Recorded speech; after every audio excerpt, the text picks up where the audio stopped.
emails, about the diligence, the videos. Talk about the type of work that you put in. Zach, why don't you start off with that question? Yeah, so basically just starting off with the emails, I started emailing coaches my sophomore year, just introductory emails, even though they can't respond. But when you kind of get your name out there, it helps you know who they are, helps them know who you are. So I emailed them with like upcoming tournament schedules, test scores, basically any update in my life that I found kind of important just to stay on the radar. And it's important to make each email basically a little personalized so that they know kind of that you're thinking about them and not other schools. I also made myself a highlight reel. I went through like literally probably 50 to 60 hours of game tape and ended up making like a 10-minute highlight reel, which helped me out a lot because just as a junior, I didn't go to a bunch of tournaments. So sending that out was a great way to get my name out there. And additionally, every time I went to visit a school, even if I had never spoken to the coach before, I emailed them that I was coming to the school, like my interest in the program, and basically that I would love a chance to meet with them and discuss the program. So even if you've really never talked to a coach before, and you're going to visit that school for like a normal academic tour, you should email them because that shows that you have an interest in their program as well as their school. And I know like camps are a big thing, but I actually only went to 2 camps, and personally, I found that the camps that were like specific to certain schools were a lot more helpful than the ones with like hundreds of kids. Zach, I appreciate that. That's really good insight in terms of the diligence. I personally can speak for Zach as well because him and I worked kind of hand in hand in the process, and he was pretty diligent on an almost daily, weekly basis about emailing and updating coaches and talking with his coaches and his director of coaching about the process. So he was heavily involved in this. Alex, I just want to put something out there for you because you're a goalkeeper, so it's a little bit more specialized position there. When you were going through the process, and I know you put out a lot of the same type of work that Zach put in, what did you learn from the process in terms of the relationship that you developed with the coaches and the type of dialogue that you got from the recruiting process? Well, usually you would receive one of 2 responses from any given email, actually 3, a non-response, which happened to me from actually Lafayette where I ended up attending. But usually it's either a pretty vague response, which is pretty general, which I think doesn't mean much. I would just keep emailing them, try to keep putting your name out there. I don't think it's pretty clear that they're not showing too much interest. And then there's another response where they'll ask you for things. They'll ask you for test scores. They'll ask you for a game schedule. Or like invite you to a camp. That's when you're seeing schools that are probably a little bit more interested in you. I think what I can speak to for that, I think Claremont McKenna, school out in California, told me to come up to one of their ID camps, which was actually happening at Colgate. And he ended up putting me on his team that he was coaching along with some other guys he was looking at. So I think that's like one way to know if you're on the top of their list or whatnot, stuff like that. Those are good points, Alex. So what Alex was basically saying is, as he was going through the process, there are some signs, and Zach mentioned he started in his 10th grade year and going into the 11th grade year and into half year 12th grade year. As you move along, there's going to be signs like people asking for transcripts, people asking for test scores, inviting you to their ID camp so they can see you live. Alex, what did you think of your experience at ID camps? Zach mentioned about ID camps. He said that certain camps were better than others, but what was your experience? I want to say I attended 3 of them. One was just because I wanted to go with my best friend and have some fun. One of them, I ended up separating my shoulder about 10 minutes in, so that was a pretty big waste of time. And then the last one, which was the one I just spoke about, which was kind of a little bit more what I was looking for. It's the Colgate one. It's called Northeast Elite ID, very similar to like a PPA if you ever heard of it. I just looked for schools that I was interested in. The Ncaa schools, top D3 schools academically, as well as some D1 schools. I just tried getting the best combination of schools I could find, the most bang for your buck, pretty much. I went up there, had a really good time, spent 3 days. I would say when it comes to going to these ID camps, I think it's really important to have a game plan going in. I knew what coaches I wanted to impress. I knew which coaches I was looking at. And I think being one of the things I've learned now, especially I worked a couple of these last summer, you know, and I think something I didn't is actually attending these camps was you want to be like professional, like 24/7 when you're there. You don't want to be somebody that's going to be like a knucklehead, which is kind of what I was. You want to be valuable to a coach. You want to look like you're a good student athlete all the time. You never know who's watching. You might think you're just fooling around with one of the counselors. That might be me, but then I go have a conversation with my coach later that night over dinner, and they're like, "Hey, what did you think of this kid?" And I was like, "Honestly, I don't know. He didn't seem so focused and whatnot." So, 24/7. You're only there for like 1 or 2 days. Just keep yourself professional, and I think we'll go a long way. There's some really good advice there, Alex, to give our players. And when you go to ID camps, it's not just recruiting the player; they're recruiting the person and how you conduct yourself. So it's not just the player; they're trying to see you have the attributes as a person, as an individual. Are you professional enough to be part of their program? So that's even important for me when we're bringing in someone into MSC. I think it's so important that they have those attributes that we're looking for, so they can be really contributors, not just to the team on the field, but off the field. Alex, those are great points. Rafi, I want to bring you into this situation here because your ID camp experience was pretty crucial to your eventual destination school, correct? Yeah, in a way, I would say. So what I did, I went to two ID camps. One was University of Massachusetts Lowell, and the other one was St. John's. And if I'm being perfectly honest here, the way how my experience went from my ID camp, I did stand out to the coaches there. He did mention that he took interest in me from the moment I was there, but it wasn't something that he was going to say that. He didn't say that, like, because I had a conversation with Coach Mazur afterwards, and we talked about how my ID camp went. And even though it wasn't something that it might have helped me get into the program, the fact that Coach Mazur knew Coach Ray, and his help to get me into the St. John's program is what actually helped me to get to where I am now. So having Ray there to help me out to have a word with Coach Mazur, and just my overall performance in ID camp just eventually left me to get to St. John's.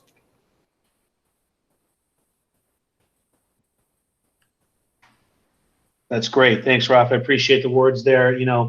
I think you did a lot more of the work in speaking for yourself than me in that process. But I do know that the ID camp was very, very big for you to be seen live. So if I can just kind of recap before I go to the next part of this, what I take away from the panel members is the type of work that needs to be put in, right? College soccer and pursuing soccer is something, it's not for everybody. Right? We don't push college soccer here on people. It's an individual choice. And as a club, we're willing to help anybody that wants to go through the process. So if there's anybody that has not set up a time to speak with me about the process, I'm happy to do so. Just shoot a text, I'll pass, or shoot me an email, and I'm happy to go through that process with you. But most importantly, also the getting seen live is important. So a lot of these emails that are being sent by these players that they mentioned, it has their schedules, their game schedules, their tournament schedules. They go to ID camps to be seen live. So these are all beneficial in a lot of ways. No coach is going to see you, take you on a team sight unseen. Okay, so it's very important that somehow or another they get a chance to see you live and make an assessment if you can help their program. I'm going to put this out to each of the panel members right now. Let's have Rafi. You kind of mentioned this in terms of the role of the club, okay? I'd like Zach and Alex to kind of tackle this. Tell me about the role of playing for Manhattan Soccer Club in terms of the recruiting process for you, not just your coaching staff, your directors of coaching, but the college process that we laid out, the games, the program, the showcasing. Did playing for Manhattan Soccer Club and what we put out there really help you get to be seen live and get you to your destination schools? Zach, Alex, which one? I'll start. Okay. So yeah, basically I moved to Manhattan Soccer Club my sophomore year. No, my friend, I don't know, but we won the championship, the national championship, my sophomore year. So I know you coaches can't really contact you at that point, but going into my junior year, I know I had interest from a lot of colleges that I was looking at, which was great. So basically being in that situation helped me get seen. And then my junior year, I kind of just like got switched around with age groups. I don't know if you guys know that, but the age group switched around a little bit. So basically during that year, our club team didn't go to a bunch of tournaments, which is where Ray came in. Because Ray, you guys should use Ray. He knows basically, I would say, half the program. Not an exaggeration, but like literally he knows everyone. He has connections everywhere. He's sent players everywhere. And he helped me a lot with kind of contacting coaches. And even though I wasn't going to a lot of tournaments, he was able to use kind of his influence to get coaches to come see me. So that helped a lot. I would use him as well as your coaches and basically just use everything that you have to get contact with coaches and kind of reliable information. I'll piggyback off that a little bit. So I was, the three of us all played together on the same team. I was actually, when they did the age group split, I stayed on the younger team. So I actually continued. I think our team was probably a little bit better. We ended up, going to a couple more national championships. But yeah, so I think staying on that team where I feel like we got so much exposure from coaches just at any showcase we went to, just because we were always in the top flight. We were always, ranked number one at the tournament. So we always were pretty good. I remember my sophomore year at Potomac, the first time I wasn't really thinking too much at that time about college soccer, but Northwestern sent an email to Ray about me and I think Rafi. I think it was like me and you or something about it in the email or whatnot. I don't know. And Ray put it on to me, told me about it and whatnot, and that's what kind of sparked my interest. And from there, I mean, I just used the club as leverage to get my name out there to as many coaches as I could. As I said, as Zach said, Ray's an invaluable source along with the rest of the club. And I think the other thing I would like to mention is I think in the whole aspect of college soccer, all coaches are very connected, even as much as, I don't know if you guys know this as much as you think, but like my coach currently worked underneath a Northwestern coach and is best friends with the Amherst coach, and was the only reason I ended up at Lafayette was just because he was friends with these guys. They never saw me play before. They never had really seen any of my film. They didn't really respond to any of my emails, but it was through good word from the Amherst coach, as well as good word from Ray and whatnot, that ended up pushing you through. So keeping good connections along the way is going to be pretty helpful for everybody involved. Yeah. And my bad. Sorry, it's important to respond to emails just because of what he said. If you leave a coach kind of and don't respond, that rubs off poorly on you. And if you another school where that coach possibly knows the other coach, it doesn't look good for you. So sorry, Ralph, you're up. No, you're good. The good thing about this panel is you have two different sides. You could just tell that Bucky and Zach did a lot of work contacting coaches and stuff like that. On the other hand, me, I didn't necessarily contact coaches until honestly probably the end of sophomore or probably the start of junior year. So I was kind of slacking on that process a little bit. So I wasn't one of those guys who got a lot of offers from colleges I was looking to. Honestly, with my family's financial situation, it was very difficult for me to find a university that I could go away to. So I was trying to find something that played high competitive soccer at a college level around where I live in Corona, Queens. And so the only thing that kind of checked all my marks was St. John's University, as it's 40 minutes away from a bus ride.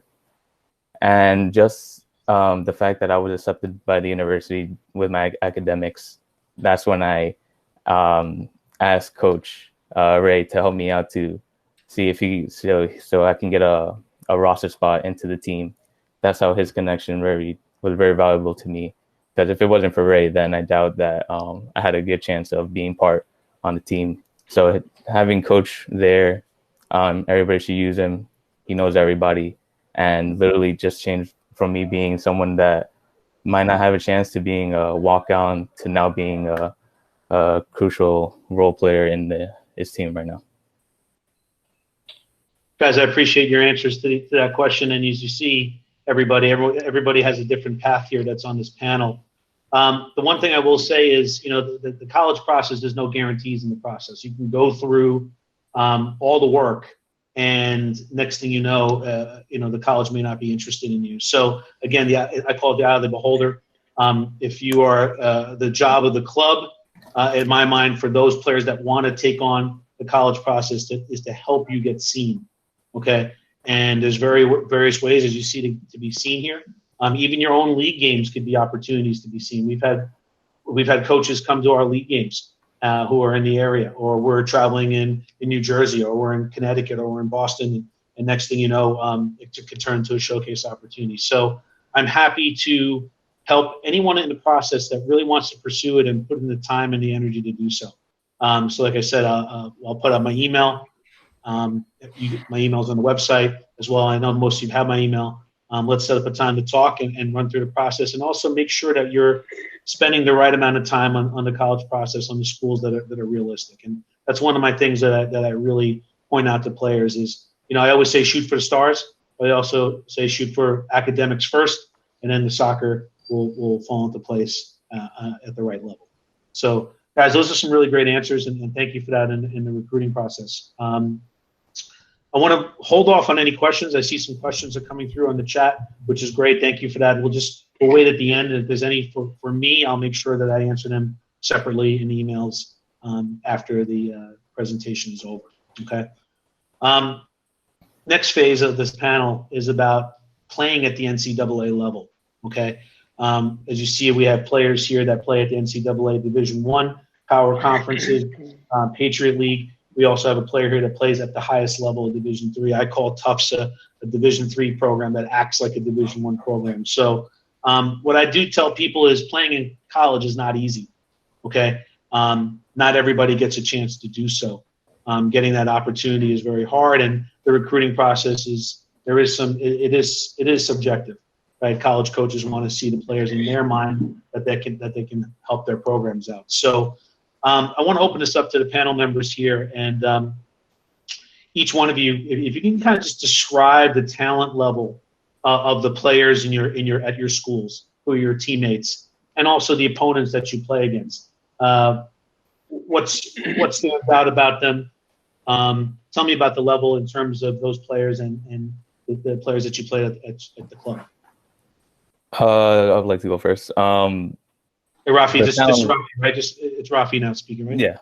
Okay, cool. Thanks. So I would say that the talent level is truly exceptional in the collegiate level. Of course, there's like some teams that play with different types of tactics, and some players might be limited to playing the style of play they want to play. However, there are teams that really do a really good job possessing the ball, going on the counters, having just amazing individual players, especially. So just having the chance to play against Georgetown and Virginia, two teams that ended up in the finals of the Division I NCAA tournament, it just opened my eyes to like just what kind of level my team needs to improve on, just so we can compete even better for the next season, and just know that that we're literally within reach, and it's nothing that is truly outstanding. The guys in Manhattan Soccer Club shouldn't be worried about the talent level not being close or anything like that. As long as everybody works hard, and just improves day in, day out, everybody can get to any level they want to. I'll go next. So I play in the Patriot League. I think we're kind of a little bit of a unique league. We're very like physical. It's a very dudes are kind of big, very physical play. But I would also like to, besides that's just a pretty specific point, that you will not come across a single player D3, or I don't know about D3, but D1 that isn't good. You will not play. There's nobody that is not good. The worst player on the team is still very, very good. Like everybody's there to play. Everybody's very serious about it. It's not like any jokes where you like walk onto like some Long Island field and the grass isn't cut, and like there's none of that. Everybody's there to play. But that being said, I was a little bit nervous coming in my freshman year too. just about how I would, mold with the guys, how I would stand up against them. But I ended up, you put in the work, as Rafi said. You come with a good attitude every day. You get better every day, and you shine when you can, and you end up making a good impact. So it's not out of anybody's reach. Don't assume only the top guys from the top teams around the nation in California are going to these schools. It's anybody can do it. That's a great point, Alex. Thank you, Zach. Yeah, so I would say, I think Division III, there's a more drastic difference in terms of the level for sure, from top to bottom.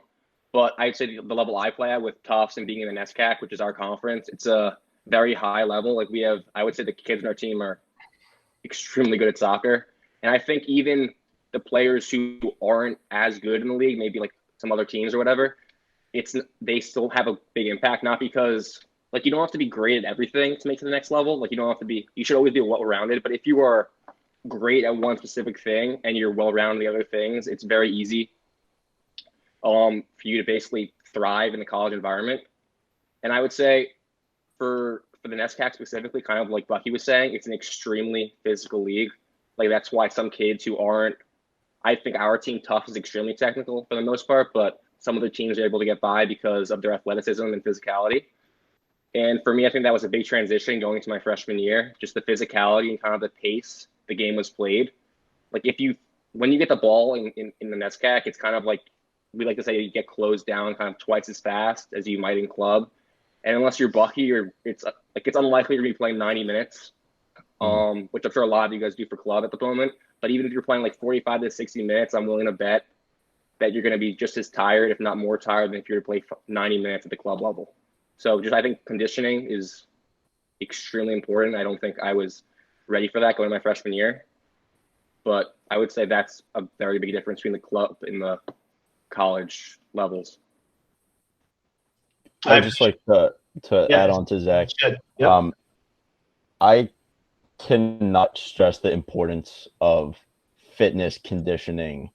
It is no joke at the next level. I am not somebody. I'm a goalie, first of all. I am not somebody who went on runs. I am not somebody who went to the gym, and I was in for a big wake up call when I got to school. So, for us, we have a pretty. I know St. John says it too. Pretty strict on the fitness test. You don't pass, you're not playing. You don't pass twice, you're off the team. So, that's wild. Yeah, summer comes around whenever you can, just getting, a couple 2 mile in, keep working at it, keep chipping away. It's much easier and when you do it consistently over a bunch of time than trying to, 2 weeks before you're trying to start learning how to run. So don't follow my approach. Yeah, guys, these are all great points, and it kind of bled into some of the other questions that I have here. So I may ask you to reiterate a few things, but what I got from the responses is that you play in college, your teammates are very, very good, okay? And these are all youth stars, okay, that have come from whatever club, and if they come from a good club, that means they've been tactically trained well. They have the right habits. I heard the term physical attributes, because one of the biggest things I want to tell people on this call is, there's a big difference between being a freshman in high school and a freshman in college. Okay. I always tell people when they go to be freshmen in college, when was the last time you played against a 21 or 22-year-old before stepping into college? That's a man. That's a different person. Okay, so that's a huge jump for a lot of freshmen when they get in there. So, guys, I want you to talk about your freshman year a little bit. I know, Alex, you mentioned a little bit about it, but you guys were youth stars, okay, and now you enter your college programs and you're the freshman. So, what were some of the obstacles, some of the issues, some of the transition issues that you had to go through in order to become successful and be where you are with your programs right now? What did you learn? I guess I'll start. The thing with me was the fact that playing at MSC was literally the best thing that could have prepared me for college soccer, especially with the tight-knit group we had during my years. just because every time that we had practice, like we would literally just go at it every single time, and we always just try to make each other better. For example, one of my closest friends, Ralston Clairvoix and Alex Quintero, and even the panelists, like we would just during indoors, outdoors, just keep on putting in the work and just trying to see who could get the better of each other every single practice. And that competitiveness also drive me into competing against everybody else in St. John's. Mind you, I kind of came in as like a walk-on to that program, so it wasn't like the coach was thinking about me at first glance. So just having that competitive edge and just keeps on trying to improve and being the one freshman amongst the group to, be the most animated, especially during like long fitness runs and stuff like that. Just being one that's just looking to improve every single day and just wanting to get better. It'll stand out it'll make you stand out from the rest, and you'll definitely get your chance from there. I just want to point out before the other panelists speak, and I'm sure the other panelists will agree with you when I say this. Rafi tends to sell himself short a little bit. Okay. Yes. He definitely earned himself a spot at St. John's, and now he's one of the leaders on the team. And the one thing I will tell the players that are on this panel is that when it comes to training, I don't think I've ever coached a player who trained as hard and consistently and never took a minute off than Rafi. Okay, so these players have been throwing me a lot of compliments, but on the flip side, I haven't had a player who was on for every second. And when he was at practice, he got the best out of everybody else. And when he was not there, it was definitely something was lacking from the session. So if the one thing you can take away is, keep working hard. You may not get everything you want as a freshman right away. But if you come with the right work ethic and be willing to get better, as he says every single day, things will work out for you. And Rafi, I'm going to tell the people this: your last year at St. John's is now free, correct? Yeah. It's not free. It's now okay. free. It's now free. Yes, yeah. correct. So congrats, bro. Thanks, man. You definitely earned that. So he sells himself short, but he's indispensable. Alex, Zach, anything you want to add there about your freshman year and the transition? Yeah, I can go for a sec. I would say, I know it doesn't feel like it now even, but the second you walk into, whenever you commit to a program, first day you walk in, you're an adult. You don't have your mom, you don't have your dad there to go talk to the coach because you're not getting minutes or whatnot, or whatever issues may have. You need to be your own advocate.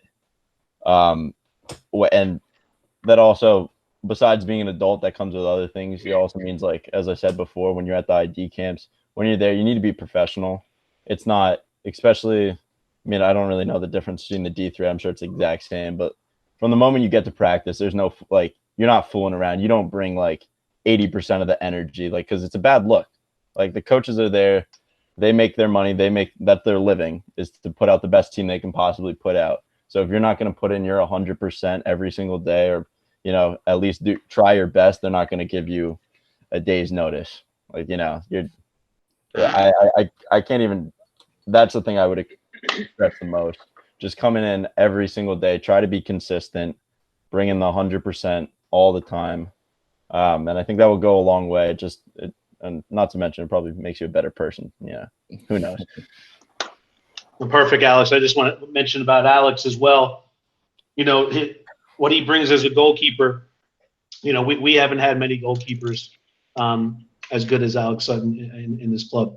Not just from a leadership standpoint, but from a performance standpoint. And he knows I don't throw around compliments that much. Okay, but he's someone, if he keeps working at this pace and the way that he's at, may have a chance to play at the next level. So. Beyond college. So, that's some good advice right there from him. Again, kind of similar to Rafi, don't take a day off, and it starts from your youth training to build those habits. Zach, please add. Yeah, so I kind of already touched on the physicality and kind of just the actual playing, but I think a really important part of it too is your mentality with stuff, because you can go into a program, and this happened to me, my position was changed as a freshman to a position I didn't enjoy as much, which obviously wasn't awesome, but I worked really hard that year and I was able to play the position I wanted to this past year. And also there are basically other ways as a freshman to be impactful in a program other than just playing all the time. Like we have a player in my class. I'm a sophomore going into my junior year, and he has probably touched the field for 15 minutes, but he's indispensable to the team because of how he is as a person, as a player, and off the field, just having that personality. So there are things that you can do as a freshman and kind of ways to get involved with the team that are also very important. And I would also say another piece of advice is just like go into it and don't be intimidated. Like you're kind of going to go in to a program with 20, 30 other people you don't know, and they're all going to be, at least for Tufts, they're going to be screaming at you. You're going to be screaming at each other.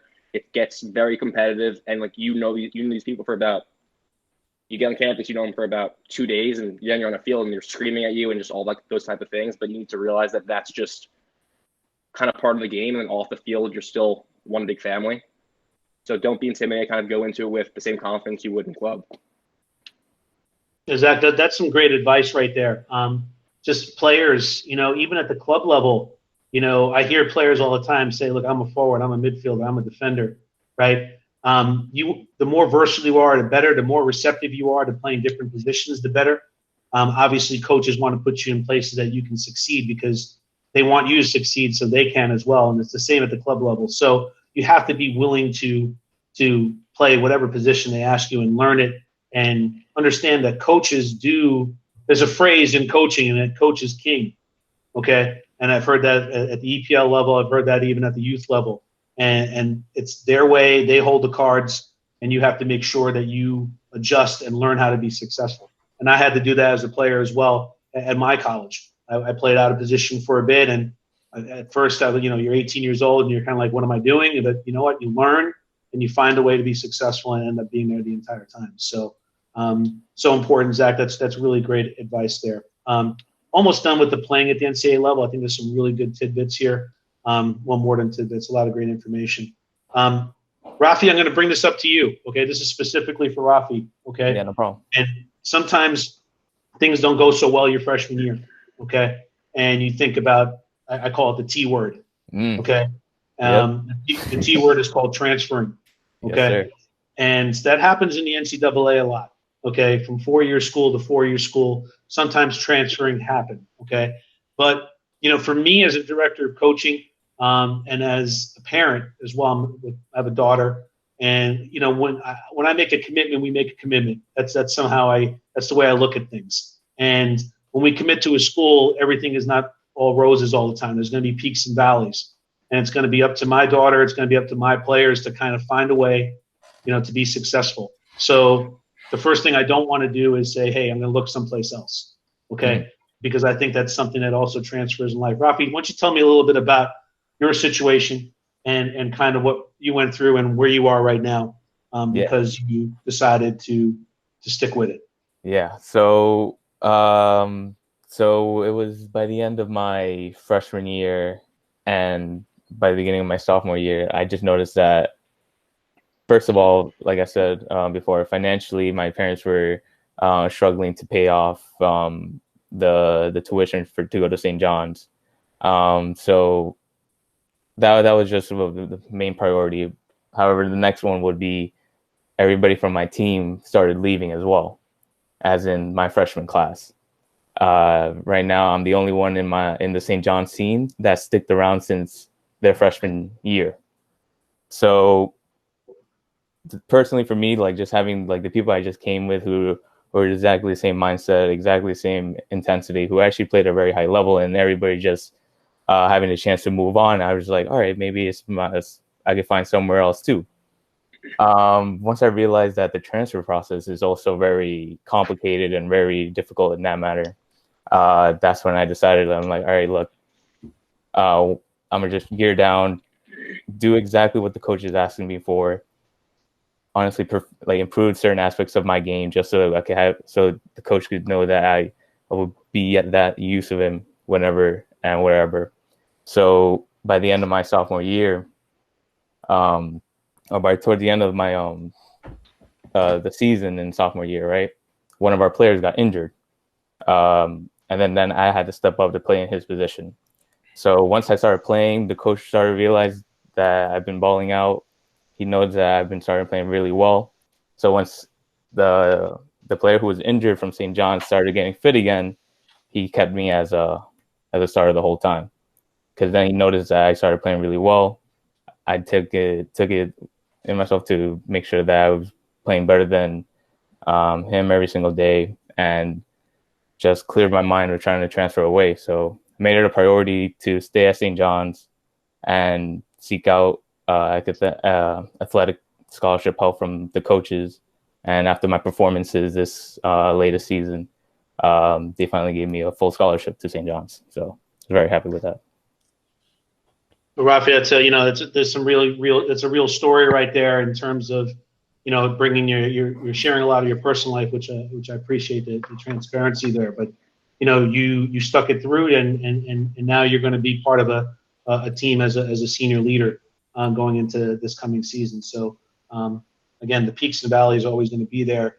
And one of the things that we try to teach our players at MSC is, hey, that's going to be part of life, and you need to kind of stick through it and find your way to be successful and work hard. So, Rafi, thank you for that. I appreciate that. But let's just move on to the last part here. I know I'm just going to stress this again. Every single one of the players mentioned conditioning and how important that is. I'm not going to ask the panelists about this, but this is a game where your cardiovascular conditioning is of the utmost importance. Rafi goes to St. John's at a school where it is primary, meaning you can't even practice unless you are fit for practice. So that coach requires heavy physical demands, and not because he's trying to be sadistic. He's trying to get the best out of his players, keep them injury-free, and being able to perform throughout an entire season. A college soccer season is actually a lot of games, a lot of training, all within a short period of time. So conditioning is very, very important. So if anyone wants any tips about conditioning, I'm sure that some of the panelists will be able to help out in terms of what they do at the college level. I'm able to help out with that as well. So again, you can contact me offline and we can talk about it. It's good to start building those habits now. Okay. The last part about playing college soccer before we move on, and this is to me is so important. Coaches always use the term culture. Okay. I have a certain culture at MSC in terms of how we approach our teams and how we teach the game and how we want our teammates and that coach-player relationship to be. Because my goal as a director of coaching is for our players to be successful when they leave. Not just on the field, they decide to play college soccer, but whatever they do in life. I think a lot of those attributes, a lot of those qualities, a lot of things they learn from youth sports can carry with them to their job, to their friendships and other relationships they can be in. I'd love each of you to talk about, because you come from 3 pretty successful programs, okay? What are you learning in terms of your culture, from the coaching staff, from your teammates, from the values that you're learning there? I always say it's such a great thing to be a student athlete at the college level. There's nothing better, okay? And again, that opportunity is not afforded to everybody. So you're in privileged positions here, but what do you take away from the culture that's been established that you feel is going to help you, not just on the field, but off the field later on in life? Who wants to start? I'll start with that one. Okay. So in St. John's, our culture tends to be focused on being 100% accountable for your actions. So from what I learned from the culture at St. John's is that everything that's expected of me, I know I have to do. I have to do so in the utmost professionalism, and do so with everything done at my absolute best. And that actually transitioned to my work in academics as well, just making sure that I keep on top of tasks and make sure that I have everything ready, and just make sure that I present the best image of myself as I represent myself, my family, my friends. And I just want to make sure that whoever gets to know me would know the best of me. And of course, that will help me out through wherever I pursue in the future. That's a great response, Rafi. Thank you for that. Alex, Lafayette, talk to me about the culture. What are you taking away from that that's making you successful both on and off the field that you can carry? Yeah, so, I mean, Lafayette's a little bit different than – it's probably more similar to Tufts than it is to St. John's. we're not vying for a national championship. Like, that's not what we're doing, like, realistically.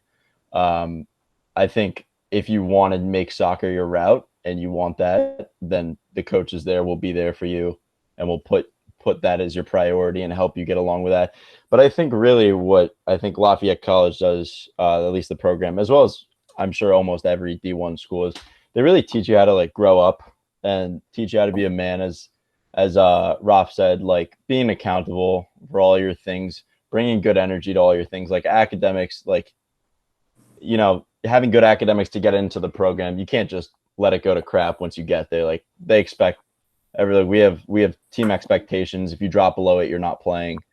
I think it's completely 360. I think that it's a full-time job. They're always expecting the best out of you. They want you to expect the best out of yourself. I mean, I don't know what else more there is to say, but yeah, I think it teaches you to grow up a lot. I think it's a very professional setting. All good things. I have nothing bad to say about it. Alex, that's a great response. I'm hearing a lot of the same terms: accountability, right, for your actions, being responsible. I know certain programs, like, even if it's an email that comes from a coach, you don't want to be the last person to answer that email. Yeah. If you're at work one day and your boss sends you an email, right, you don't want to be that last person to respond to that as well. So being responsive is key. Being professional is key. So I'm hearing a lot of that. So, I mean, Alex plays for Dennis Bond at Lafayette, who is, who's definitely somebody, again, I'm a coach, I'm a director, I'm a parent.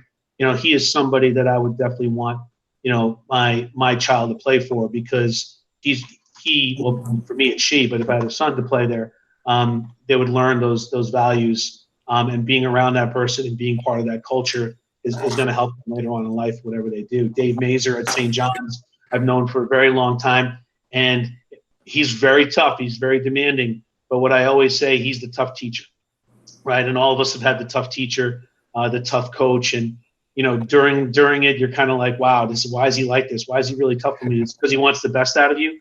And it's been proven that if you can be successful with a coach like Dave Mazur, you could be a player in MLS. You could be on Wall Street, and being a top investment banker, or being in a law firm, being a partner. Like, he's had many of them. You can be in MLS. You can be Timmy Parker as part of the national team. So, he demands the best, and people that embrace that understand that they can be successful in life.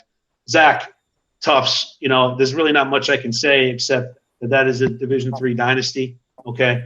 I know Josh Shapiro left for Harvard, and you have a new coach coming in, but Josh Shapiro and I are very tight, and he's also another type of coach that I would want my child to play for, because of what I'm going to learn from what he or she's going to learn from Josh. Talk to me about the culture at Tufts.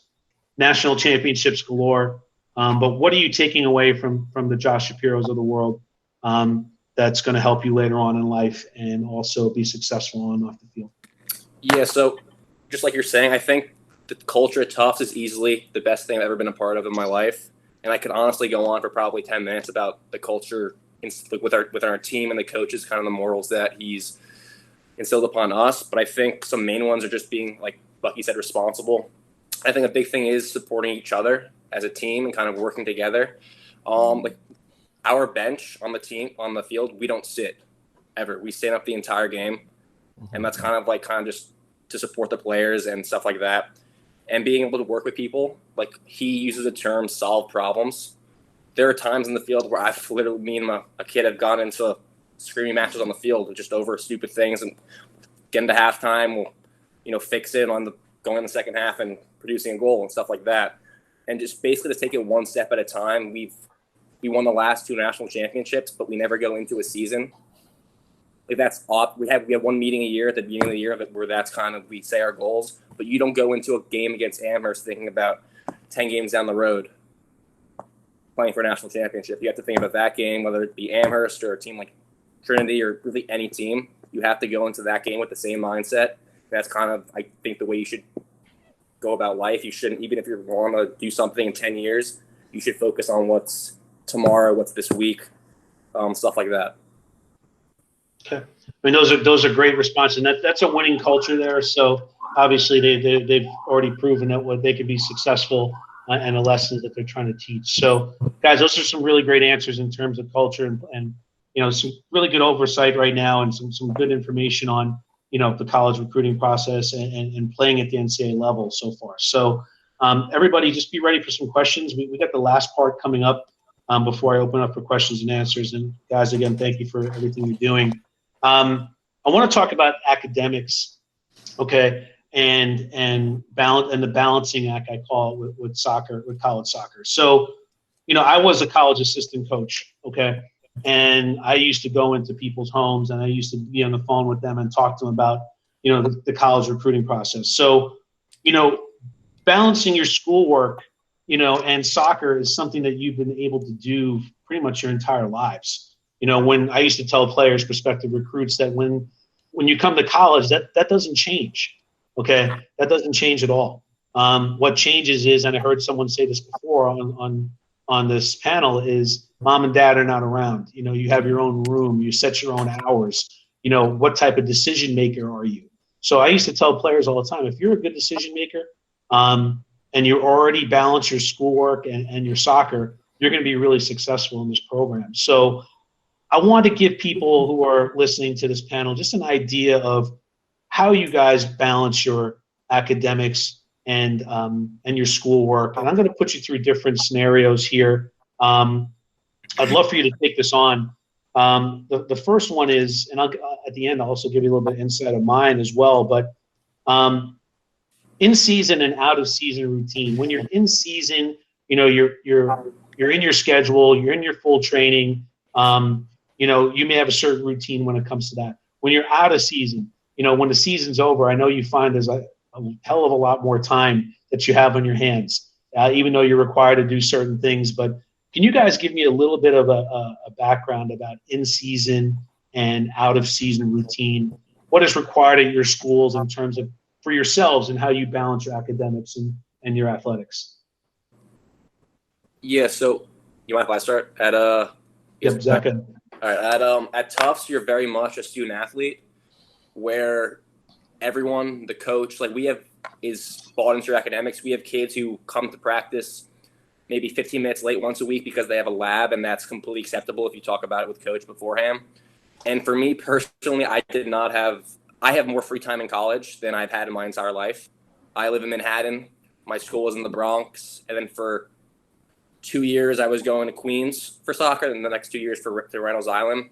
At Tufts, I'm able to, I'm able to have enough time to finish my work, hang out with my friends for maybe 3 hours at night, get a nap in before practice.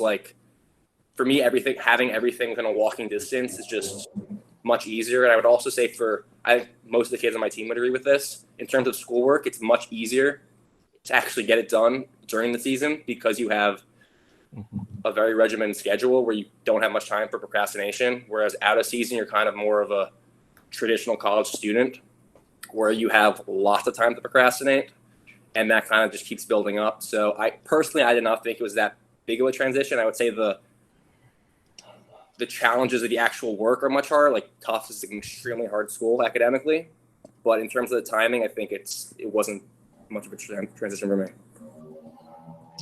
I can go next. So I agree with Zach to a certain degree. I agree with you that I think it's easier in season to get work done than it is out of season for sure. As Zach said, it's a very regimented schedule. I felt like I had absolutely no free time in the fall during season. I'm doing a lot of my readings on the bus to games. Library sometimes after a game, you got to go study for a test the next day. You never know how it might be. So in the fall, but that being said, as Zach said, I don't think it's not out of anybody's control. I was not a great student in high school. I was not a very organized person either. But you kind of learn as you go, and I end up doing well now. Out of season, it's a little different between D1 and D3 because you do have a second, your spring, you can't, you don't, right, Zach? In the spring, you kind of guys are free. We're more free. We have we have like 3 lifts a week and 2 practices, but the practices aren't run by coaches. They're like, okay, yeah. So when you're in D1 in the spring, you still have a very similar schedule. There might not be as many games as there was in the fall, but you still have practices run by coaches that are mandatory, 6 a.m. every single day of the week, except for Sundays for us. Sometimes a practice and a lift on the same day. I'm trying to think what else. If extra work sessions, especially for like keepers, we go and do our own thing with the coaches as well. On top of like video and any extra work they want to give us for whatever reason that may be. But as I think as I said, it's not you're not the first person to go to college. I'm not the first person to go to college either. Everybody's gone through it. It's a very doable thing. You just get the work. You got to do your work first, and then you can have fun afterwards. And I think once I've gotten that approach down of doing the work first, it's become pretty streamlined. I don't really stress about my work ever. Just get it done first, and then you can worry about other stuff. So yeah, that's my 2 cents. Perfect. Yeah. So in my perspective, I feel like there's like no worse feeling than knowing that you have like a paper due that same night, and knowing you have to play a game in season in order to finish the paper later. I guess it just happened to me like once before, and once that happened, I made it a thing to never procrastinate on my work, or just make sure that I have everything done specifically hours before the game, just so I can enter every game to my 100% full focus and intensity. So just make sure that everybody have their work done. At St. John's, in season practices, like they start usually a little later. They don't want us to have so much fatigue or just waking up so early in the morning, like 7 a.m. because since we play so many games throughout the week, like there was a span where we played like 5 games in the span of 10 days ish, or 10, 12 days. So they make sure that they prioritize like our recovery, make sure everybody does treatment. However, in out of season, that's when practices pick up. Everybody is accountable to doing their own work outside of the mandatory sessions the coaches have. So just as long as you just complete all your work, there's nothing that challenging. Just keep on just doing the work, and that's it. You'll be fine. As I appreciate your answers, and a lot of this, again, I think one of the best parts of this panel is that we're getting some real answers, some real honesty, and everybody kind of, putting themselves out there. Not they're telling their weaknesses, they're telling them their strengths and how they're looking to improve. So I really love that. In terms of the academics, these guys may not realize this, but I could be old enough to be their dad. Okay, that's on this panel, and what they're talking about right now, I was a student athlete 25 years ago, okay? In fact, last week I got an email from my college saying, hey, you graduated 25 years ago on this date, okay? So that was really interesting to me, okay? But a lot of the things that they're mentioning right now has not really changed. So if there's any parents on this call who were student athletes, okay, and what you went through, it really is a lot of the same. So what I'm hearing is a routine, okay, to stay disciplined on a routine. And there's no reason why a youth player right now in our club shouldn't be doing that as well, okay? Like I said, balancing school and balancing soccer should be something that should be like breathing for our players right now. And if you have an issue with that moving forward to college soccer, it's going to be very difficult. So I appreciate you guys talking about the routine. Guys, talk to me about what your career goals are. Okay, so this is kind of an open-ended question. You may not have one right now, but you're moving into your junior and senior years. You've been impact college soccer players, and not just at the youth and at the youth level as well. What do you want to do when college soccer is all over? All right, I guess I'll go first. Of course, priority for me is to pursue soccer as far as I can get to, honestly. Anywhere I can play and hopefully make a living out of it, of course, I'll take that hands down. However, I am a management major at St. John's with a concentration in risk management. So once I was taking my courses in my freshman, sophomore year, I went to an introductory of risk management course, and it just the only one that caught my eyes out of most of my classes. So as long as I was taking my management courses, trying to see if I could be a leader in organizational events, promotion events, and stuff like that. Hopefully get something in the risk management area, and hopefully get to pursue that also. It's great, Rafi. I have no doubt that you'll achieve that for sure.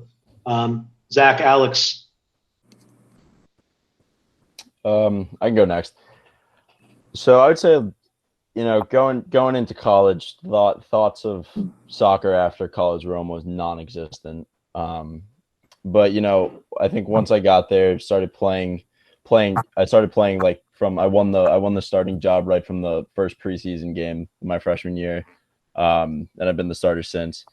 And I think once you start playing against some good guys, you come play I played USL 2 last summer. Get around to be a little bit more of a professional atmosphere with some really really top class players, and I felt like I see myself keeping up with them, and maybe I'm not as skilled as them, but I know I can put in the work to get there. So I think currently I don't exactly know what I want to do. I think in my life I don't want to have any regrets. So I think I'm probably going to do my best to just try to make it pro. I just want to see see if I can do it. If I can't, whatever, I still have a degree from Lafayette, so it's pretty good stuff. I'm an econ major. I also minor in gov law. So I'm probably looking at jobs anywhere from the finance sector to international relation type jobs, as well as government. So I'm kind of I don't know what I want to do, but I just want to have a good time, So. Well, Alex, I don't want to put pressure on you. You don't need to know what you want to do, but it seems like you have different directions, and I'm sure whichever one you want to choose is going to work out for you. But those are some great areas. I haven't said much about Zach, so I want to just add on to Zach here. Zach, in terms of, I mentioned Rafi in terms of his work ethic, and Alex in terms of his potential for the next level in soccer. I think Zach is one of the more cerebral soccer players that have been around as a coach. He had no problem challenging me a few times on some of the tactics, and we would have discussions about that. No problem, which I enjoy. But he would always talk about the game in such a cerebral way. So Zach is one of the more intelligent players we've had in terms of his tactics, in terms of his love of the game. Always wanted to interact with coaches. So Zach, I don't know if soccer is in your future one day, okay? But why don't you talk to me a little bit about what you want to do after this is all done? Yeah, well, thanks for that, Ray. So unlike Alex and Rafi, I have absolutely no desire, unfortunately, to play at the next level, and probably haven't since I was about 15 or 16. And I guess it wouldn't really matter anyway, because it's very, very hard to do playing Division 3 at the Division 3 level. I'm getting a call.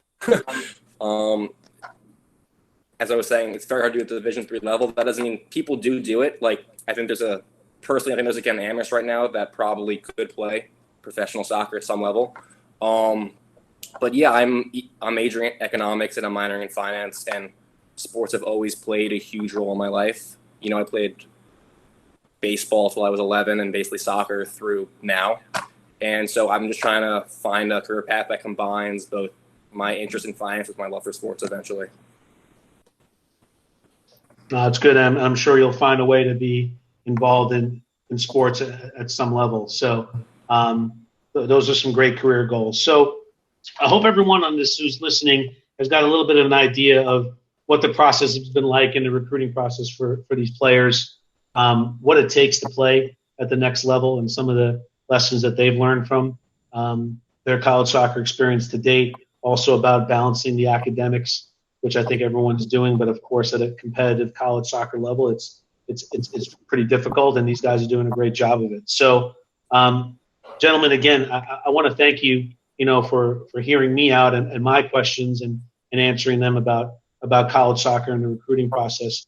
Again, just to recap, just so everybody knows here, we have Alex Sutton, who's a goalkeeper at Lafayette, plays in the Patriot League at Division I. We have Rafael Bustamante, who's at St. John's University, who's a defender that plays Division I soccer there as well. And we have Zach Seigelstein, who is a midfielder who plays for Tufts University, who's the two-time defending Division III national champions. And again, all the great student athletes, all MSc National Champions, and just some of our alumni that are really killing it at next level, and I'm very proud. And again, thank you for your time with this.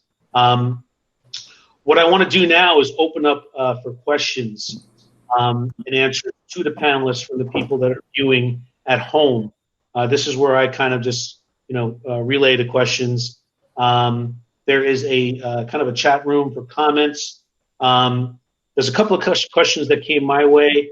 I'll just answer those real first. First is specific example of an email that we can send to a coach. Do we talk about tournaments that we're attending? Yes. And that there's no season right now. Should my rising high school junior still email? The answer is yes, you should email. I think you should set up a time to talk to me about the process, to go through this. Happy to work with you on sample emails and profiles that can work. The last question is, how do you go about applying now with the pandemic? It's a vital time for a sophomore, and it's lost. True, it's lost in terms of being viewable. That's out there for everybody right now. It's a kind of a lost season from a showcasing standpoint, but it is a good time to contact coaches because all of them are home and on their computers, and the different types of conversations I've had with college coaches, they're really receptive to information right now and contact right now. So definitely you should be, for those players that are in the process right now who have been working with me with this, you should be emailing coaches right now, definitely. So if there's any questions, please, type it out and just say if it's for Alex, for Zach, or it's for or for Rafi. So I'm happy to take those on right now. Just to add like a little point to Ray real quick. So like you said, I really stress that everybody also just contact as many coaches as possible. Don't commit the same mistake as I did contacting coaches on a late stage. You can definitely find a great university if you get to put in the work and just contact people as soon as possible. So, just to piggyback on Rafi's point, part of our college process is, we would love for you to pick anywhere from 20 to 30 schools to even start the discussion. And there are schools that fit your academic needs first, okay, and soccer secondary. The one thing I want to stress to anyone that's viewing from home is that we don't sacrifice academic quality for soccer. That's something in this process I will always stress with our players. So again, schools that fit your academic range, and then we can have a soccer discussion on what to focus on and which schools to focus on. So I would also add that I would say my biggest piece of advice for this whole process is I would, even regardless of academics, athletics, whatever, like go to a school. Don't try to go to a school that you're not going to want to go to if soccer is non-existent. A lot of guys on our team, I know Rafi, leave the team. Stuff happens. People get injured. It's not right for them. And you don't want to find yourself stuck at a school that you don't like. I ended up this past spring, I had a knee injury and I just got knee surgery, and I wasn't really able to be a part of the team so much athletically. But, I think I would have hated my time if I didn't enjoy every other aspect of Lafayette. So I think that's my biggest piece of advice. And there's also, it's still college, there's much more just beyond the soccer. You got to like the classes, you got to like the people, you got to like the whole setup of the school to have a good time. And it will all translate, again, athletically. You're in good mental standing. No, that's great advice, Alex. And it kind of piggybacks on our point. It's academics in the school first. That's more important than, that's your primary choice in terms of how you go through the college process. So I'm looking at a chat room right now, and I don't see many questions. If someone just wants to go off mute and ask a question, feel free. Oh, here's a question. Hold on. Okay. Okay, got one here. Hold on. What are your best tips for advocating to coaches and staying in touch? Does anyone want to take that on? Yeah, I can talk about that. I'm quite close with my assistant coaches, and I'm usually the one they send recruits towards in terms of talking to and stuff. And I would say from my experience with them, the things they do and do not like is one, for me, I think you just need to get your name out there over and over again, as Zach and Rafi and everybody has stated here. Like you just need to get your name out there with emails. If they don't respond, don't send them an email like 2 days later, but, give them a week. If they don't respond, they're very busy. They have tons of emails coming in from tons of guys around this country. Send another one. You can never really send too many emails. And I think the other thing also that Zach mentioned on is like, try to be a little specific, give a little like bit of information, maybe talk about that team's last season, or maybe like kind of what style of play they like, just a small something. It doesn't have to be much, just to let them know that you've done your research, you know what you're talking about.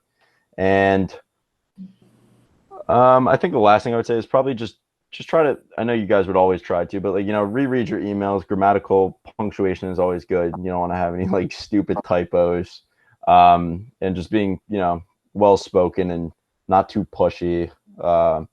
Just be a normal guy. I think they appreciate it a lot.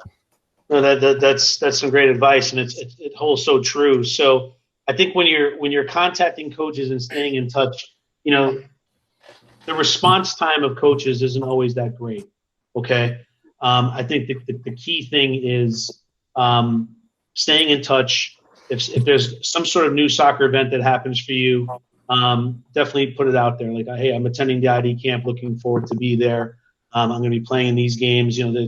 We're waiting to get back to normalcy. So when that happens, we'll have some more events to do that. But something happens in terms of soccer, I always say it's good to put out in front of the coaches, and that's a good way to stay in touch. But for some of the panel members, you'll know too, like Zach, I remember through your recruiting process, you sent out some emails to some coaches and you didn't hear back from them, and you kind of wrote off the school, and all of a sudden they popped up again. Yep. Right? All of a sudden they popped up again, and later on, because these schools, they have a recruiting board, okay, and everyone's kind of recruiting the same people. And next thing you know, a player decides to go to a different school, and you may get bumped up on that board. So it could be months before you hear from someone again. So I think it's just important to keep your name out there, like all the panelists are saying right now. So we have a question here. Is there any point working with some of the recruiting companies that reach out? Gentlemen on the panel, did you work with any of the recruiting companies yourself? Because I have my own opinion, but I want you to answer that question. It's basically yes or no. No, I don't even know what that is. Yeah. Honestly, that is so much. Everything you can do for yourself, I would say, personally. Mm-hmm. Yep. I don't even know what they do. To do it, I would not. That's my personal opinion. But I know people who have used them and it worked for them, but you can do the same things and you have the same reach with Ray as your director of coaching. So I see no reason why you would, but that makes you happy. Yeah, I mean, look, it's an added cost, the recruiting services, and they're basically going to do the work kind of for you that you could easily be doing on your own and using the club resources here. So I think I always say save your money and engage me more in this process. I'm always willing to help and help people in their college soccer pursuits. So my opinion is save your money. If you want to do us and also recruiting service, that's fine too. But I think it's you can get everything done here for what you pay at Behind Soccer Club. So here's a question. What's the hardest thing you found to adapt in the college soccer environment? If there's one thing the three of you guys can say, what would that be, the hardest thing? So for me, like, even though we already prioritize fitness, like the one other main focus that I had to change or adapt to is just changing my playing style and just trying to be like the best, how do you say, like, just so I could play any position coach needs me. As long as I get on the field, I want to be the best asset I can be for him. So by position, at Msc, I played left fullback. And for this last season at St. John's, we played 5-2-3-1. I mean 5-2-3. So 5 defenders. So basically, I was in the middle. So it's not. It's kind of rare to see a 5'7" center back in Division I college environment level. So I had to adapt the way I play. I had to jump over guys who were 6'2", try to outrun them, and just try to read interceptions, plays, and all that stuff. So just using what I do best against people who are much more athletic, taller than me. That was like probably the hardest thing I had to adapt to in college soccer. Good point. Alex? I would say, well, first of all, great question, Colin. Class question. But I would say I have a very specific thing that I thought was very hard, and I actually think I've only really recognized this very recently, which is that I don't think I really knew my role as a member of the team so much, because I came in, I played. It was pretty clear I was one of the better players on the team, but I don't think I really knew how to handle that so much. Which these three guys know, and Ray knows. I was definitely, I was a little bit out to town as a club player. I was, not so necessarily the most focused guy ever. But trying to really recognize yourself as a leader and hone your talents of being focused all the time, holding yourself accountable as well as holding others accountable. And that's just specific for me, but that being said, you could also be the guy on the team who's never going to play. But if you don't recognize your role, if you recognize your role as the guy who's never going to play, you can still just be as impactful as I am in many other ways, being the guy on the bench, the guy in the locker room that's getting everybody hyped up, making sure guys are following team rules, getting their academics done. So it's, I think that's important. Know yourself and know what you bring to the team and how to capitalize upon that is very important. Thanks, Alex. I appreciate that. It's a great answer. Zach, hardest thing you found? That's a great point Alex made for sure. Obviously the physicality was something that was different for me in terms of the conditioning, because our Tufts, we pride ourselves on our depth, which basically we play 22 to 25 players a game. So you're probably playing 45 to 50 minutes. Extremely, it's all out for those minutes in terms of, which is very different from what I was used to. And then also though, but I was saying Alex made a great point, because just knowing your role in the team and kind of finding out how you fit in terms of everyone has their strengths and everyone has their weaknesses. And if you can kind of have a strength in your position that someone else doesn't have, or kind of build off of someone's weaknesses, that helps you kind of create a more full team, that is how you can help the team. Because I think what makes it very successful is that everyone kind of knows their strengths and weaknesses, and we kind of know how to build off them, which is very important. So kind of just meshing with the team is something that takes some time to do for some people, but it's something that can help out a tremendous amount. So these are all great answers, and adapting to a new environment isn't always easy. So I heard everyone here saying that they had to really kind of go through learn the ropes and learn how to be successful. So you guys have done that, you've proven that. So again, very proud of you to be able to do so. I'm going to take the next question real quick. Is it too late to start filming your junior year? The answer is no. Okay. Zach, Alex, in particular, they had some great highlight reels. Okay. Let me give you the quick the down low when it comes to highlight reels. Okay. You have school ball, you have club ball. Okay. My attitude is it doesn't matter where the videos come from. Okay. If you can find 5 to 7 minutes of your highlights of where you do something really well, and we're all pretty good at assessing, when we can watch a video and it's I see myself playing, wow, that was really good. Okay. It kind of pops out at you. So if you have 5 to 7 minutes of that, whether it's in high school or whether it's in your club game, it's not too late to start. It's kind of a wow factor in a way. I try to say a highlight video is almost like a movie trailer, right? We all go to the movies, we see a trailer come on, it's a few minutes, and we've all been there. It's wow, okay, I think I'm going to go watch that movie, right? Well, that's the college coach is going to say, well, I want to go see that player live, right? There's something there I really want to see. And if it's not a great highlight video, then they're probably I'm probably not, or it's not a great trailer for a movie, I'm not going to see that as well. So I know for Zach in particular, Zach, I think I still have your highlight video someplace. If you don't mind me sharing that, I may share that as well. Alex, I definitely have yours somewhere. No, YouTube, check me out. Yeah. And then Rafi, you're a human highlight film, so I don't need to. Appreciate it, Coach. Thank you. Yeah, no worries. Okay, but happy to share those. But no, it's not too late. And using high school, I saw some videos right now that's being put together, and a lot of the students and a lot of the players right now are way more tech savvy than I was at that age, and they're kind of doing their own. So I've seen some really good ones from our current U16s and U17s. And I'm happy to review them as well. So if you have some highlight videos you're putting together, happy to review it and give you some feedback. Because as a college assistant coach, I was at one time. I'm happy to give you my feedback and tell you what I see there. Okay. Next question. It's kind of redundant in a way, but what's been a really difficult experience you've had thus far in your college soccer? I'm going to say that's been answered. Okay. Hardest thing you found to adapt. Well, this is a little different. Guys, what's been the really difficult experience that you've had thus far in your college soccer experience? It's not the hardest thing you had to find to adapt, but the most difficult experience you've had so far. I can start.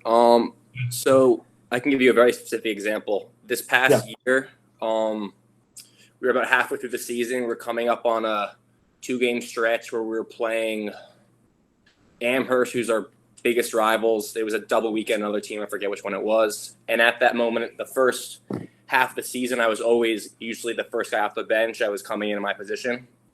And the week before the game, the coach came up to me and he was basically like, we're going to go with someone else this week because we like his defensive transition better. And that was like a very hard time for me. So basically that weekend happened. I didn't play very much.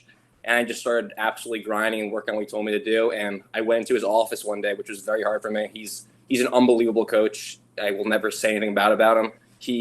I basically just sat down. I said, Coach, I don't need you to tell me what you think I want to hear. I just need to express some stuff to you, and it's going to help me. And we just had we basically had an hour and a half conversation with him and the assistant coach. And 2 weeks later, I was also going through personal stuff at the time, which was hard. 2 weeks later, I had my position back, and it got to the point where I was actually playing more than the starter, and he was starting me in overtime.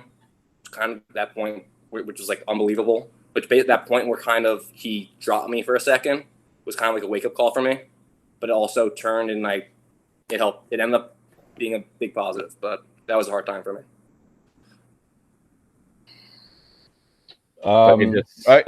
Rob, you go now. No, you. No, All right, fine. I'll go. Pretty quick. The hardest experience, I say, would be I remember playing against Virginia and Georgetown, 2 players in specifics, Ncaa and Daryl DK. Just both of those guys, just tremendous, amazing technical ability, incredibly fast, and just me being in charge of trying to tame those beasts. It was an easy task, and I would say it was very difficult. I mean, suffered 3-0 losses at the end of both of those games, but it just opened my eyes to the challenges of what it needs to be in the next level and better, and what I got to improve physically in order to keep up with those guys and hopefully get them next time. Rafi, I get a smile on my face when you say Ncaa, so we won't mention that name anymore. Okay. Yeah. So the most difficult, realistically speaking, I've had a very easy time at LAF. From preseason on, I've been, things have not been. I haven't had too many difficult experiences. The most difficult by a long shot was this past spring. So I tore my meniscus back during the season, or part of it, and it really wasn't it was a very weird injury. It was kind of on and off. Sometimes it would bother me, sometimes it wouldn't. Basically, I ended up having to get surgery, whatnot, and for the part before Corona hit and schools got canceled, for that part of time, I wasn't really allowed to practice at all though. So I'd still have to, you can't miss anything. You're just coming and watching everybody at every single practice, 6 a.m. Every single day, and just sitting on the sideline, not being able to play it was really tough. And then I think compounding upon that, the toughest thing was that you still have to hold yourself to a certain level even when you're not playing. Because I am expected to be like a leader on our team and, doing the right things still outside of practice, like even such things as like, I probably could have gone and like played a couple games of basketball or even some pick up on the weekends, and I would have been completely fine. But it's just leading by example, and like that's just a pretty bad look to the guys on the team. So doing the right things even when people aren't watching was a little bit tough. That was the most difficult experience. Those are some real honest answers, and just it's injury is very difficult, and it's definitely trying someone's patience for sure, as Alex mentioned. But be back in the field before you know it and ready to go. Yeah, went on an 18-mile bike ride this morning. Great. There you go. That's what I want to see. I love that. We got the last question here. It comes from one of our current U15 going to be rising U16 players. What is an off-season training? What does off-season training look like? Is the first part of the question, and then what does a typical in-season day look like? Now, the one thing I will say is just to answer that question, and I know I do this myself as a director, not just for our youth players, but Colin Hodges on this call also. He's had to coach his Dominican college team and also our USL2 team, and I would say college soccer is more like the USL season, where you have a lot of games and a lot of training in a real short period of time in season. Okay, so it's so important to manage the workload of the players in practice. I know a lot of us at Manhattan Soccer Club, we use our Beyond Pulse as well. That gives us some bio information that we can kind of look and see if we're hitting those workloads. So at MSC, we plan that out really over a 10, 11-month period, the workload in relation to your upcoming game or recovery from a game. In college soccer, it's even more intense. In USL2, it's even more intense when you have 20-something games, 19 games in really a couple of months. So, guys, why don't you tell me a little bit about in-season first? What does a training day look like? I'll give you like the day before a game, or like let's look at it this way: middle of the week. What does your training session look like? Where you have some time before games and after games in season? I can start. So let's say in season, let's say we have. So usually what will end up happening is we'll have like a Saturday or Friday game, and then a Tuesday or Wednesday game is usually, for the most part, what it looks like. So let's just talk about, Sunday is our day off every single week, regardless. That's NCAA required. 1 day off a week is guaranteed, so we use Sunday. So we play Saturday, Sunday. You still got to be smart. You can't just because there's nothing going on. You got to recover the right way, eat the right stuff. So then you come to Monday. You have your day of classes. Usually practice starts at 4:30 for us, right after the last class at 4. You get out to the field. Usually we split up into two groups, split up into groups. Usually it will be the guys who are going to play the next day, the starting 11, plus maybe one or two guys who get a lot of minutes, and then the rest of the guys. And you get, for us, the starting group goes a little bit easier. No contact. They don't want you picking up any injuries the day before a game. It's kind of just going through the motion. We kind of have like we do the same practice before every game. And it's just like some crossing and finishing, nothing too hard, just warming up, getting the legs moving, and maybe a little technical work, but not really. It's just mostly to get the guys together and get the legs moving and mentally prepared for the next day. And then the other one is the day after a game. We also split up into two groups. That the guys who play get pretty much a recovery day. So that could look at that for us. That usually looks like a day of yoga for the starters, or whoever played more than 60 minutes, or I forget what the number is, but it's something like that. And guys who played under a certain amount of time do this thing called Scrub Cup, which is basically two teams play against each other. It's like small side ability goals, a lot of running, a lot of fitness, and whatnot. Basically, because you can come in at any moment. You never know when you're going to be called up, so you got to stay consistently fit throughout the entire season. So that's kind of like the thinking behind it. It's much less like technical work. It's much more about making sure you're ready for the next game in season at least. So, Alex, I'm just going to end it on that question on your response right there, because I think that's so important. You see the detail in terms of they break it down to the minute of how many people have played in terms of the training in the next couple of days. So it's about workload from the match and then how you're going to train and how you're going to cover after that. So that's usually in season. I'm not going to address the off season right now because I think it's the off season can vary from school to school. From my experience in terms of how hard they're going to be pushing the workload there. Okay. Got a couple other questions real quick. Okay. An opportunity for more video highlights was lost this spring because of cancellation of club games and tournaments. Can you still send video to coaches in late summer and fall of senior year, assuming resumption of play? My answer is yes. At this point, I 100% agree with you. I think coaches are going to be making decisions as well based on, some lack of information, which sounds a little bit weird, but coaches are going to be forced to make decisions based on the information they have or what's going to be presented to them that's new. So my suggestion would be, yes, definitely send it out late summer, fall senior year, depending on the type of school. The recruiting process can go all the way till January, till February, even to the spring. So my answer would be yes there. We had a kid just signed like 3 weeks ago, not even. So right. It goes, and he's coming in next year. So it goes all pretty late.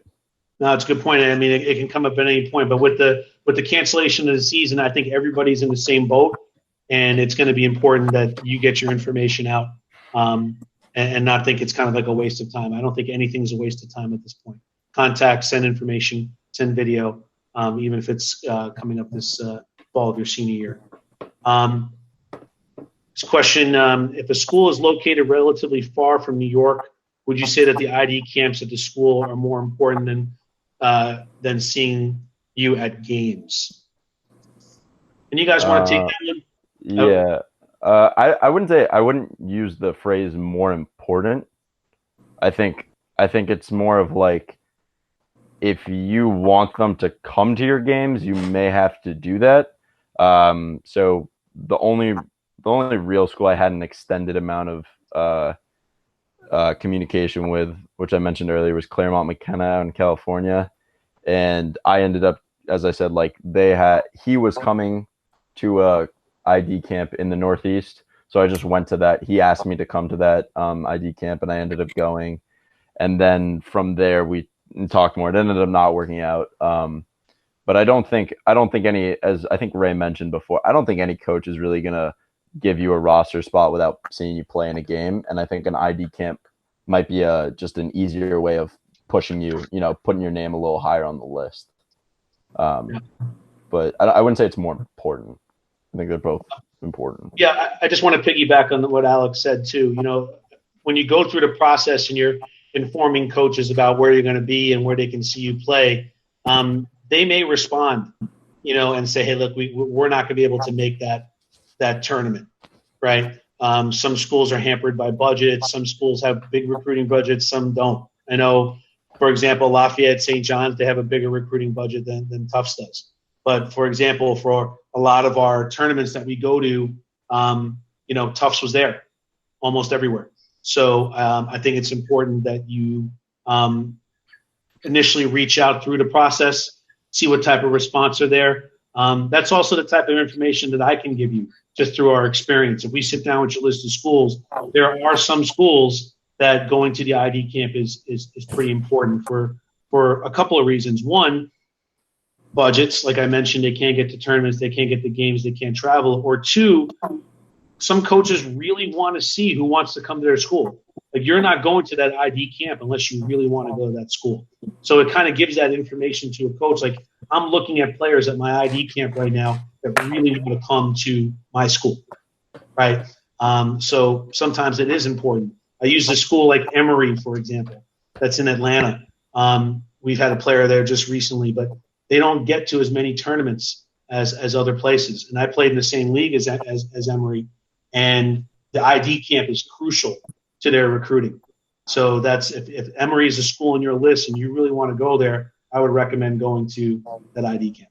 But there are some ID camps where you don't need to go to because those coaches historically have come to our events. So any other questions at this point? I'm just trying to see right now. Last chance for questions with our panelists who've been great tonight, guys. I really appreciate you guys being here. Thank you for your time. Of course. Okay, so in the old auction phrase, going once, going twice. All right, sold. So again, everybody, thank you tonight for joining. If you have any questions about the college process, please email me. I'm happy to give one-on-one kind of instructions to anybody that wants to sit down with me and talk through the process. Thank you for joining. Thank you to Alex Sutton, Rafael Bustamante, Zach Seigelstein, our college alumni that's really representing us well at the next level. And I'm proud of you guys. I miss you guys. I miss my club. I miss my teammates. I miss my coaches, everybody. So we'll be out there before you know it. And everyone stay strong, stay safe. And I appreciate everyone joining. Thank you. Thank you. That's right.